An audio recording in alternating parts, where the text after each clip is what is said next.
Welcome back to the foundation course in managerial economics. In this module, we are going to talk about cost curves. We are going to look at how the variable cost looks like with increasing units of output, how fixed costs look like. We are going to introduce various concepts of costs.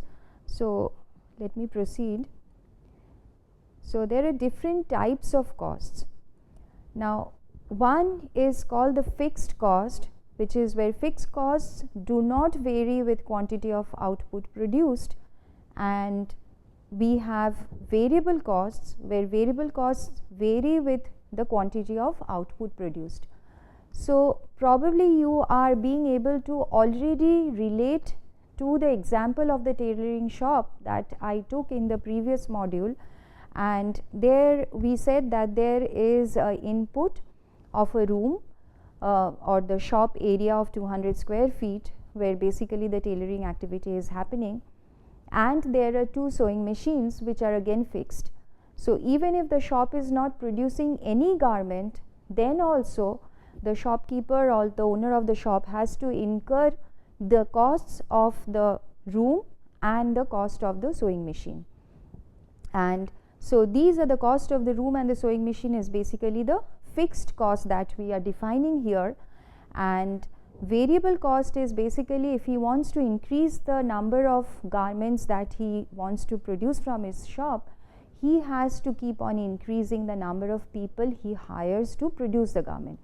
So, however, there is a diminishing marginal product of labor that we saw in the previous module, that he cannot keep on increasing his output forever by keeping on increasing the number of units of labor. So, there is only a limit till which he gets some positive output of the out of hiring more and more units of labor.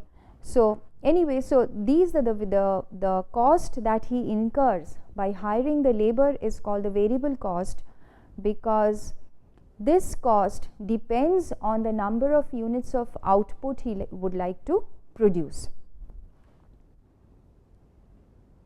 So, total cost for a producer is equal to fixed cost plus variable cost. So, next we are going to discuss about cost curves, but before we talk about cost curves, let me show with an example what we mean by the variable cost, the fixed cost, etc. So, let us continue with the example that we took earlier. So, now he is trying to produce some output, but first he incurs the fixed cost. He is incurring a fixed cost of the land and the sewing machines. So, say he is incurring rupees 1000 here, and for the two machines he is incurring a amount of rupees 1000. So, basically his fixed cost is, so let me write it as, so basically his fixed cost or FC is 2000, and even when his output is 0. So, even when his output is 0, he is having to incur this fixed cost of 2000. Now, he starts hiring labor, and labor is his variable cost. His variable cost is labor, and here he has no person to work for him, so his output is 0. As soon as he hires one labor, his variable cost is not 1 but 100 rupees, because one person gets a salary of 100 rupees. So, this is variable cost is 100 and his fixed cost is 2000, and the output he produces is one garment. Then his variable cost is 200. As soon as he hires two people, his fixed cost is still same. He now is able to produce, he is able to produce 3 garments. So, similarly, so this is how his cost structure looks like. 500,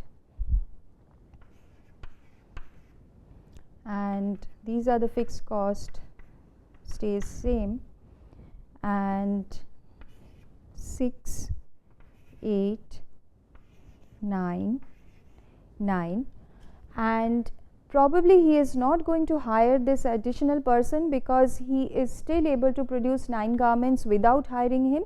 So, we will talk about his decision till here. So, let us not talk about this portion, because any producer, rational producer, is not going to incur extra cost without increasing his amount of output. So, this is his, so what is his total cost then? So, to produce every unit of output, so this is his total cost is now fixed cost plus variable cost. For 0 units it is 2000, for 3 units it's 2200, for 6 units 2300, 2400, 2500. So, this is his cost schedule, this is his total cost schedule, and these are his output. So, he knows it's like this. Now,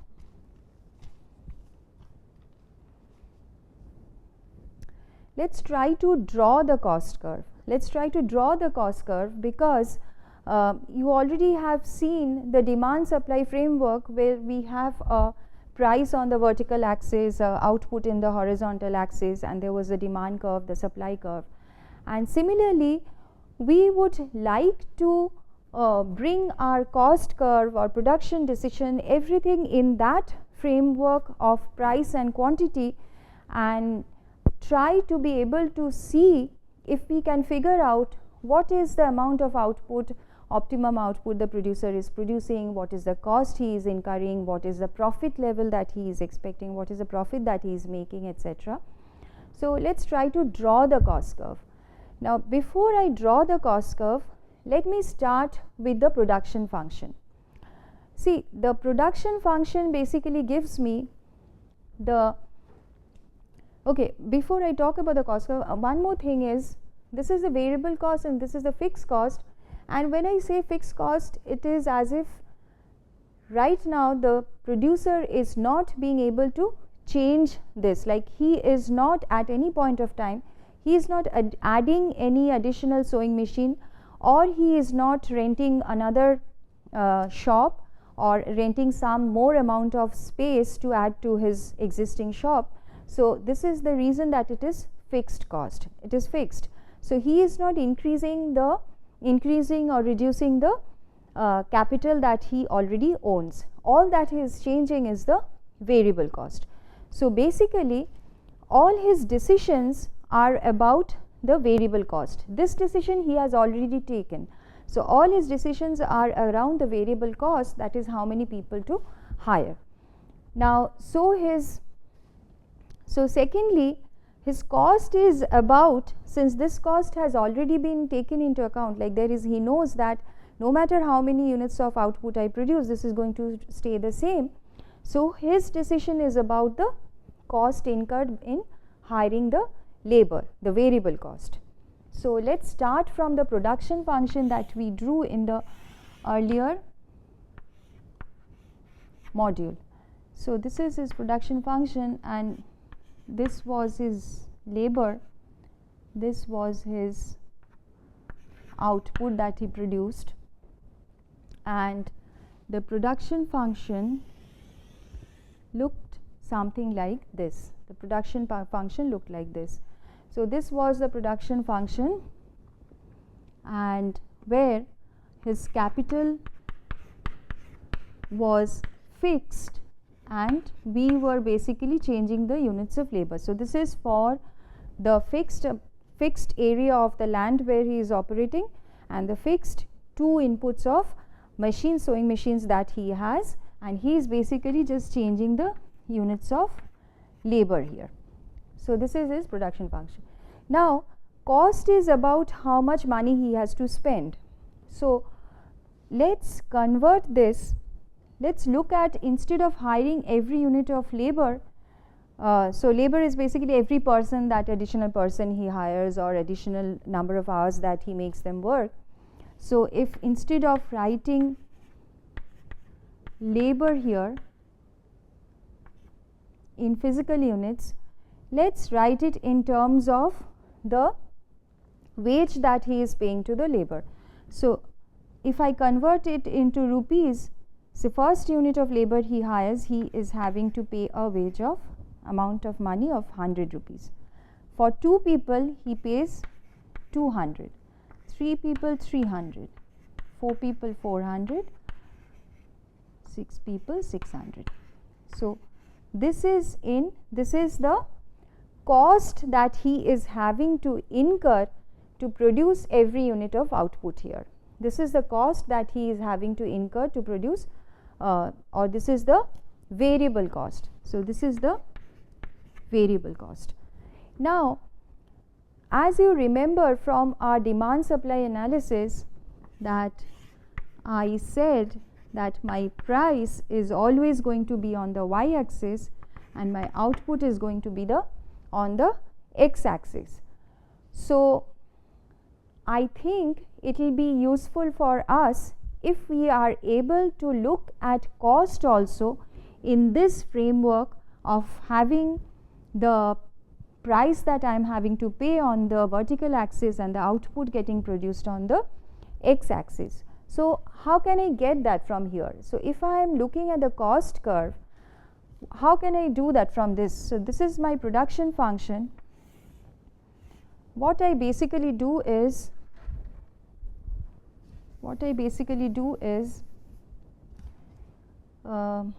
let me draw on this side.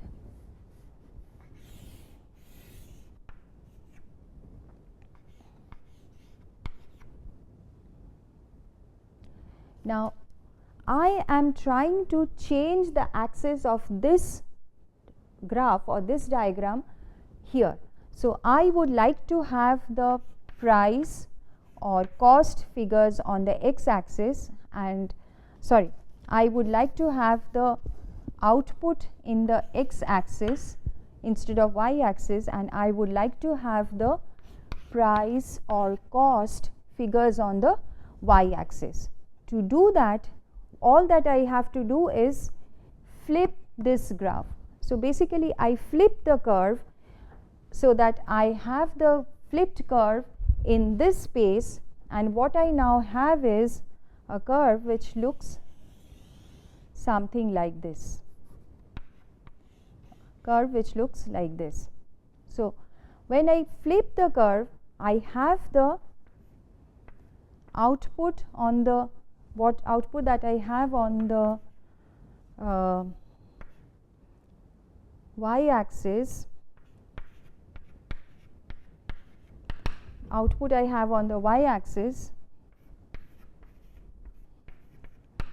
and I have the inputs in cost terms on the y axis. Output I have on the x axis, and I have the inputs in cost term on the y axis.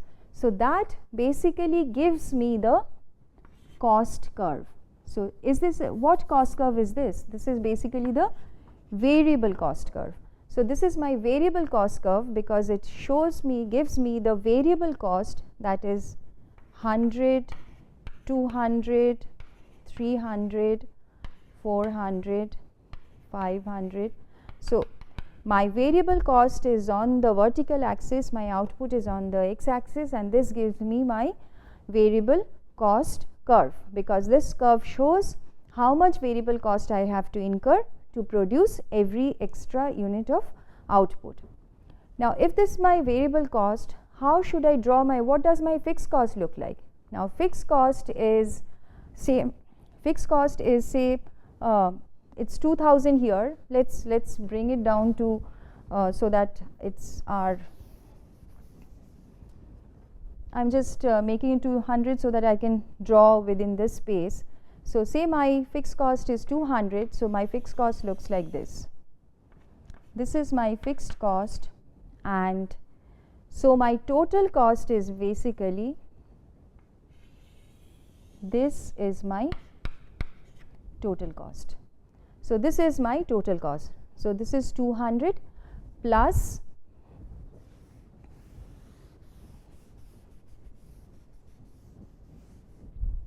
so this is my total cost curve, and this is my variable cost curve. Now, having drawn the cost curves, a few more variations of the cost or different concepts of the cost that we need to understand are the average variable cost, that is variable cost produced per unit of output, the average fixed cost, that is average fixed cost, that is fixed cost per unit of output, average total cost, which is total cost divided by output, and marginal cost. I'll come to marginal cost later. Let me first show you what my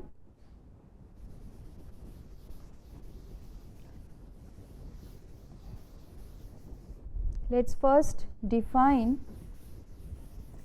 the average costs.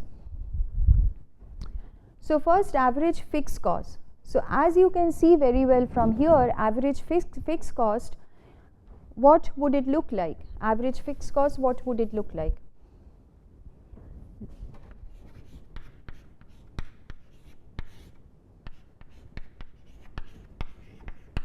Now, average fixed cost would be, in the first, average fixed cost would be here, it is not applicable, only 0 units are produced. In the next, it is 200,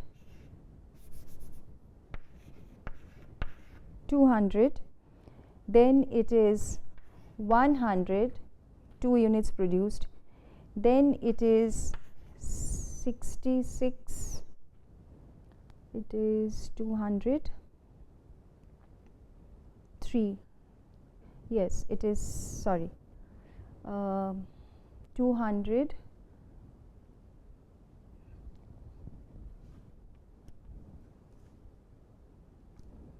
okay, sorry,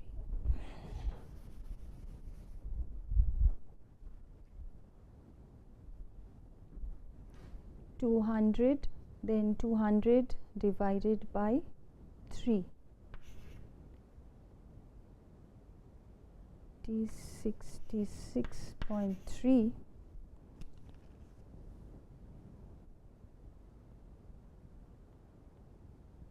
sorry, 63, then 300 Q, fixed cost is 200, 33.3, and 200, then it is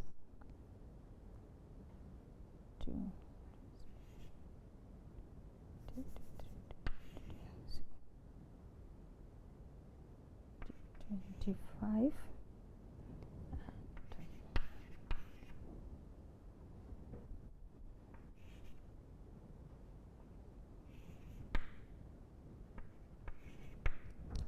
so average fixed cost is basically, it keeps on decreasing. So what should it look like? So average fixed cost would look like this.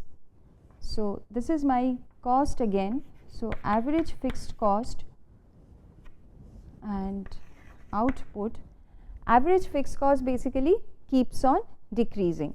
So this is my average fixed cost. Next, I am going to calculate my average variable cost. Now, average variable cost is variable cost divided by output, and that is variable cost, it is 100, then 200 by 3,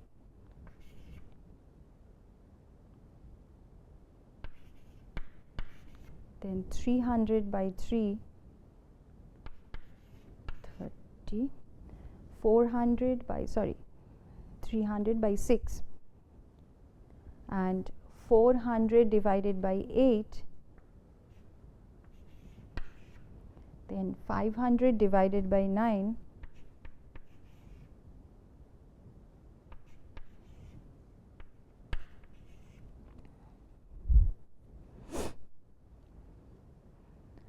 so average variable cost, what we see is average variable cost initially it declines and then it starts increasing again. So that means my average variable cost is a U-shaped curve. So my average variable cost is a U-shaped curve while my average fixed cost keeps on decreasing. So this is my average variable cost. So this is how my average variable cost and average fixed cost look like.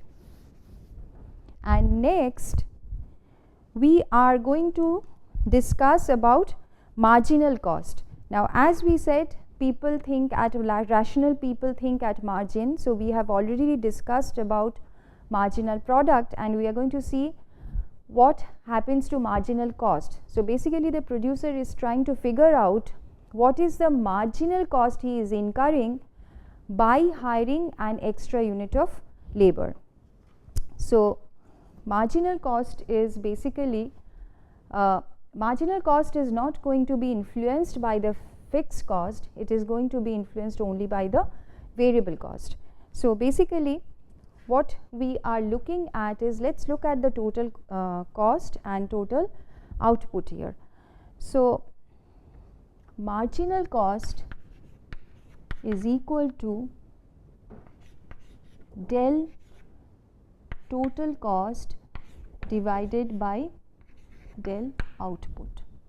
So additional output to be produced, how much additional cost we incur, that is what we are trying to figure out here.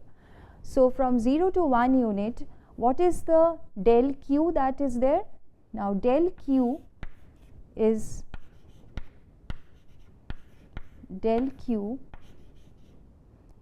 1 here.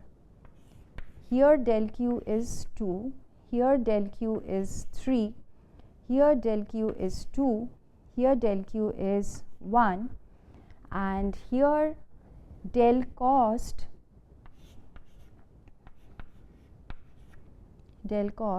is equal to 10 here, it is again 10 here, 10 here. So it is, my additional cost is 10 for every unit. So this is my sorry, I have done a major mistake. I deleted the zeros at the end. It's actually 200 now. 200 plus this is a gross mistake that I have done here. This is fixed cost plus fixed cost. I removed 1 0 from here. So fixed cost plus variable cost is here 300. It is 400 here. It is 500 here. It is 600 here, and it is 700 here. So apologies for the mistake. This is my total cost here, and additional cost that I am incurring for producing every unit is here del cost is basically 100. So del cost that I am incurring for producing the changes in output at every level, the del cost is 100, and this is my, here it is 1, this is 2, this is 3, this is 2, and this is 1. So my marginal cost will be equal to, marginal cost is equal to 100 divided by 1, 100, second it is 100 divided by 2, 50, then it is 100 divided by 3 is 33.3, then it is again 100 divided by 2 is equal to 50, and 100 divided by 1 is equal to 100. So, this is how my marginal cost curve looks like, and let me now draw the marginal cost curve.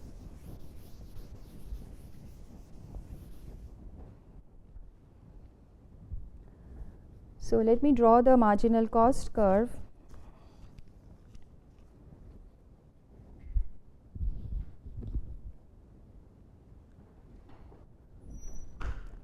So, my marginal cost curve now looks like, so it initially decreases, my marginal cost initially decreases and then it moves up again.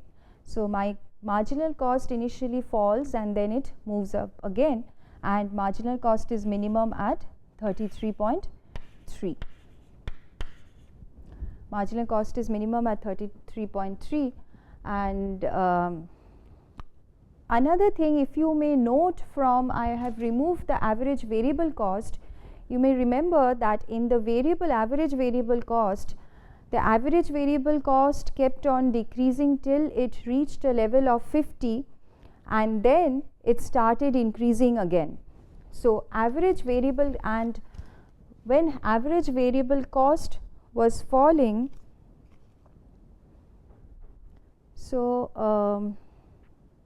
let me write the average variable cost also here. So, this is my marginal cost, and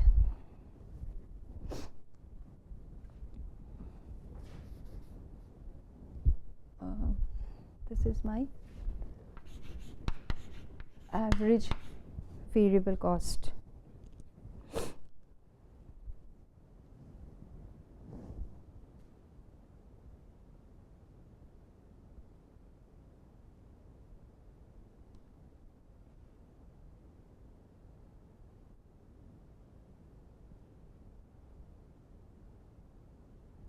So, my average variable cost looked like 100, then 66.3, 63.3, I think 66.3, and then 50, then 50, then 55.5.